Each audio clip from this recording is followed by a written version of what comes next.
Olá, internautas. Eu me chamo Célio, sou professor de História e diretor pedagógico da Oficina do Estudante. E hoje estou aqui com o professor Heitor, que é de Sociologia, para comentar sobre as recentes manifestações que assistimos em todas as principais cidades do país no último dia 15.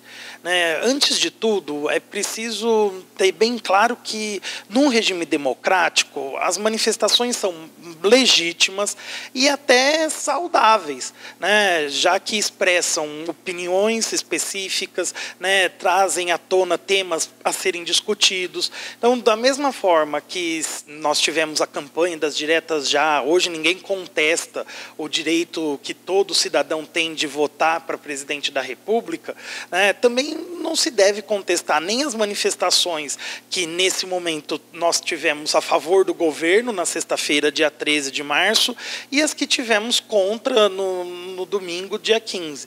Faz parte do regime democrático, lógico, democracia pressupõe maioria, mas não unanimidade, e aqueles que, mesmo perdendo, não tendo maioria, não tendo as suas intenções, seus interesses contemplados, podem se manifestar. Então, antes de tudo, não é algo absurdo, algo inesperado, é natural em qualquer regime democrático. O importante é não confundir o direito de manifestação com determinados posicionamentos que são equivocados. Então, pedir o impeachment de um presidente é uma coisa muito séria. Você precisa de fundamentos jurídicos, é necessário que exista um porquê desse impeachment ser cogitado, e não simplesmente porque não foi o meu candidato ou porque eu não concordo com a postura de um determinado candidato. O impeachment é uma ruptura democrática, como o Célio falou, que deslegitima uma escolha da população. Então, falar que não devem existir partidos de esquerda ou que o governo representa uma ditadura comunista, como o próprio professor colocou, uma manifestação, ela pressupõe justamente que não exista uma ditadura. Se existe liberdade de expressão, liberdade de você se manifestar sem nenhum tipo de repressão a favor ou contra o governo, já demonstra que não existe nenhum tipo de censura. E isso só é possível numa democracia. Então, pedir o fim dos partidos de esquerda, como muita gente colocou durante as manifestações do dia 15, representa justamente uma falta de tolerância com relação à opinião do outro, porque isso acaba gerando uma certa incongruência. Você vai para a rua manifestar-se contra uma suposta ditadura, pedindo a volta da ditadura, exatamente, em alguns setores, e, na verdade, contra a existência de partidos de esquerda, como muita gente disse. Então, na verdade, você está pedindo justamente a falta de liberdade de expressão que tanto se coloca como um elemento necessário dentro da democracia. Na verdade, é um contrassenso, usar a liberdade democrática, que nós temos para nos manifestarmos, para exprimirmos nossas opiniões, pedindo uma ditadura que vai justamente caçar a liberdade de expressão. O Voltaire tem uma frase que eu gosto muito, e que diz: olha, posso discordar de tudo o que o outro diz, mas vou defender até a morte o direito dele dizer. E como também disse o professor Heitor, a presidente Dilma foi reeleita no último mês de outubro, teve uma diferença apertada, considerando as eleições presidenciais anteriores, 3,5 milhões de votos, mas não há nada de novo de outubro para cá. A gente já sabia da situação da Petrobras, já se sabia do envolvimento de vários políticos, já se sabia de várias pontas das delações premiadas, e a população julgou que a presidente deveria continuar no cargo. Então, a menos que exista fatos novos, muito bem documentados, que comprometam a presidente, é absurdo, querer derrubar o presidente, eleito democraticamente há tão pouco tempo. Ah, mas foi estelionato eleitoral.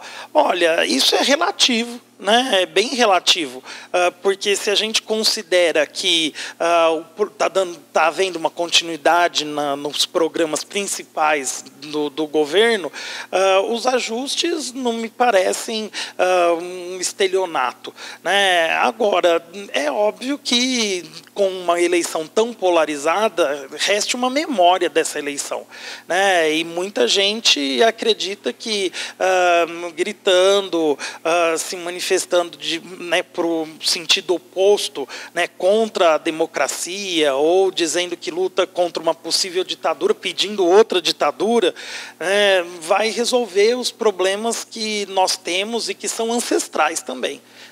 Nenhuma das nossas grandes dificuldades surgiram agora.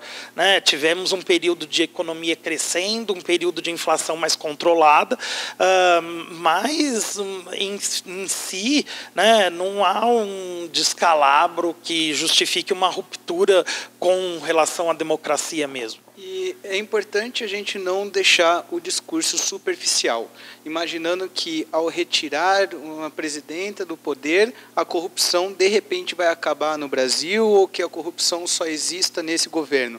Não justifica, claro que não, mas a solução para esse problema que é endêmico no Brasil, em todos os níveis de poder, em todos os setores do governo, na verdade, precisa de uma ampla reforma, de uma ampla reestruturação do próprio sistema político, né, se a gente for pensar em financiamento privado ou financiamento público de campanhas, que é, ao que me parece, pelo menos, o foco inicial dessa corrupção endêmica que nós temos.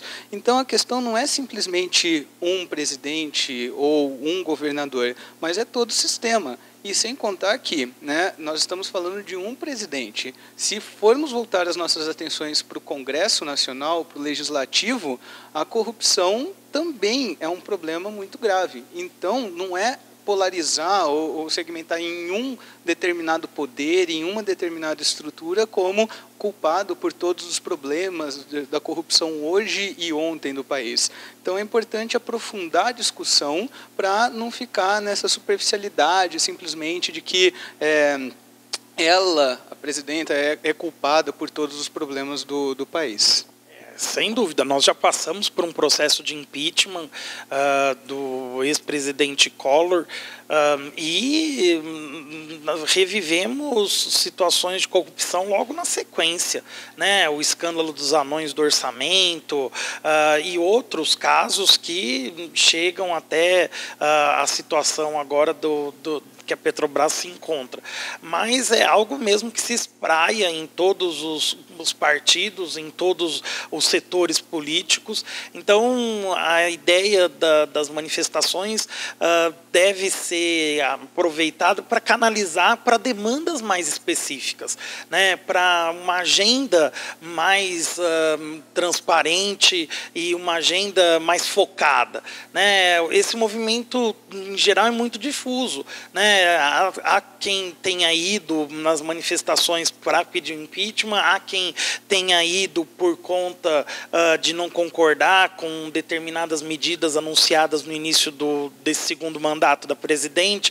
Então, também é uma salada ali, um caldeirão de interesses e de manifestações que, de alguma forma, nubla, né, a possibilidade de nós discutirmos pontos específicos da reforma política. Né? Todo mundo fala, mas não se tem um projeto específico de reforma sendo discutido.